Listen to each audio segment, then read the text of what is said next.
Boston in February. He had a baseball history. His uncle actually owned the Detroit Tigers.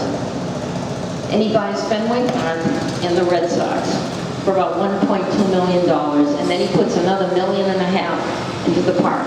Where'd he get the money? It was his 30th birthday. He inherited $40 million.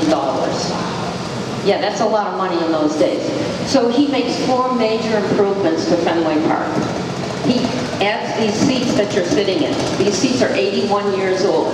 The grandstand all around the ballpark. When he did that, he took all those wooden seats and he, you can see, made the concrete and steel go all the way around the park. So there's 12,000 of these seats. Then he added this permanent roof over our head for protection from the rain and from the sun. That's the second thing he did. The third thing he did is, out there, those green seats, the bleachers, you'll notice there's a gap, a little space between the end of the grandstand and the bleachers. That's because that was actually a separate building.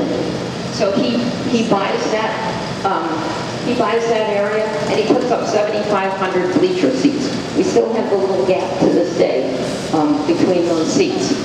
And then the fourth thing he does, the most iconic thing about Fenway Park, he puts up that left field wall.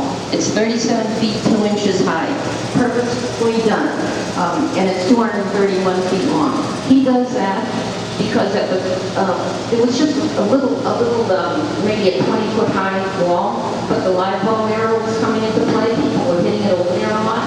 There was a car dealership across the street. Windshields were being broken. Now, he had plenty of money. He just went over and paid for the windshields. However, he didn't like the fact that people could see in and watch the game for free.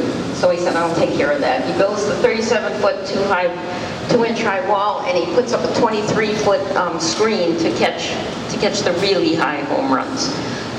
And he puts money into the players, and the Red Sox get better. And in fact, they finally won a pennant again in 1946. Then again in 67, 1975, and 1986. But all of those went to 7 games in the World Series, but they lost them all.